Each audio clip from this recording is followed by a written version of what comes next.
What is the Black Country Derby, and why is it so important to the fans? In 2008, this was voted the most hostile derby in the whole of England. When you consider the other top four were Millwall v West Ham, Spurs v Arsenal, Villa v Birmingham and Newcastle v Sunderland. That's quite an achievement. In the book by renowned football hooligan expert Paul Gratis, he rates the Black Country Derby as fifth worst in the country in terms of hooliganism, arrests and general hostility. And that was in 2022, when the teams hadn't played each other for 10 years apart from 2 empty COVID matches in 2021. Whatever the name, it's a big event. A football match between two bitter rivals from the West Midlands.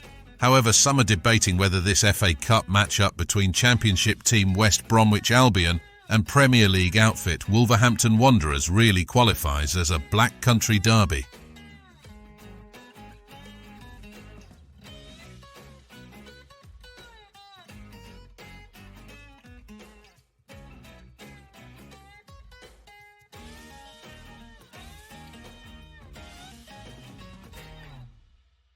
On January 28, the two teams, whose grounds are only 9 miles apart, will play in front of fans for the first time since 2012. But even before the ball is played, there is a heated discussion on social media about the name of the well-known derby. The intense discussion was partially sparked by a tweet from Chris Lepkowski, the former director of sports journalism and head of media at West Bromwich Albion. A reminder the boundaries have not been redrawn, he wrote. Wolverhampton is not in the Black Country, and never has been. What does the past tell us then? The Black Country, which draws its name from the smoke of iron-working foundries and forges during the Industrial Revolution, is commonly classified as the 4 local authority areas of Dudley, Sandwell, Walsall and Wolverhampton. The region, which is located north of Birmingham, has been marketed and promoted using the phrase, "The Black Country is shown to the west and northwest of Birmingham on this 1911 map." The triangular region, where a coal seam rising to a depth of 30 feet, 9 meters, is known to traditionalists as the Black Country. This covers portions of Halesowen, Wednesbury and Walsall, as well as the towns of West Bromwich, Oldbury and Dudley. However, Smethwick, Wolverhampton and Stourbridge do not fall under this geographical area, which is causing all the fuss for some fans.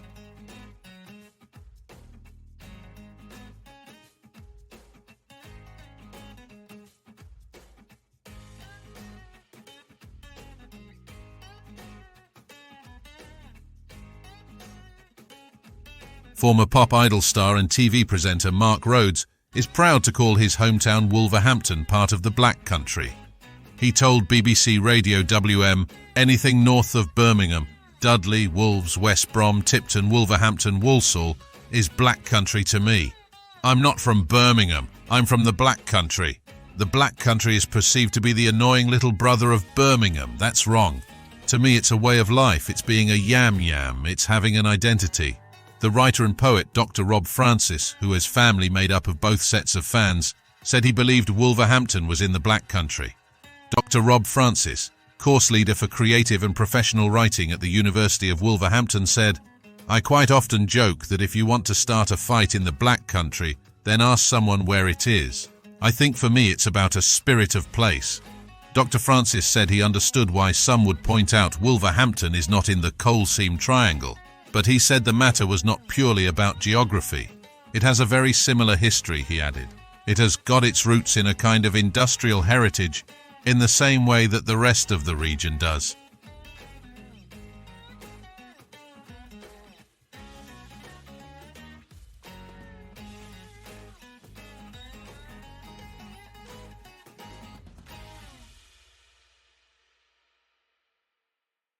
Dr. Kerry Hadley Price said the debate had been going on since the 17th century.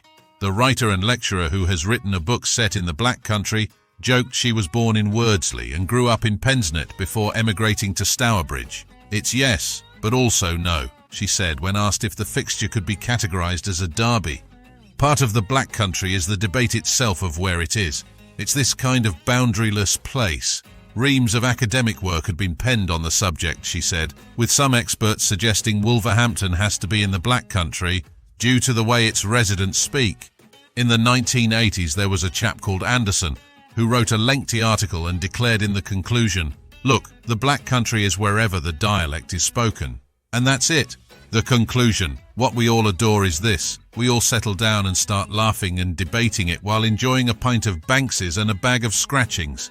Let's hope the rival fans can have a laugh about it come Sunday and in the future.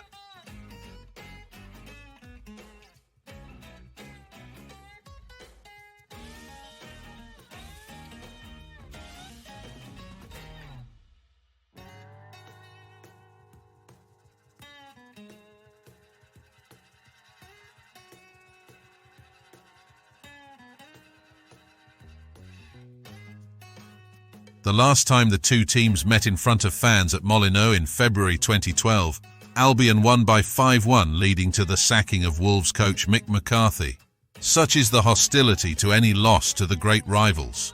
Let's remember that this rivalry was even greater in the 50s when Wolves won the top league, now the Premier League, 3 times, and once pipped Albion to the title. Both teams also excelled in the FA Cup, with Wolves winning it in 59-60 and Albion in 54-55. This is when the rivalry was really built, in the glorious West Midlands footballing era of the 50s. Then in the 80s we had the Bully years, when a certain Steve Bull transferred from the Baggies to their rivals, who were languishing in Division 4, after financial problems saw them relegated 3 seasons in a row. Bully helped them recover their lost ground, which saw them move up to the Championship, where they once again faced their old rivals. Bully scored the winner, of course, in the 1989 match at the Hawthorns, creating even more legend for himself. All in all, these fans really don't like each other, and we can see why this is the most hostile of derbies. Thanks for watching. Please like, subscribe and hit the bell to help our channel grow.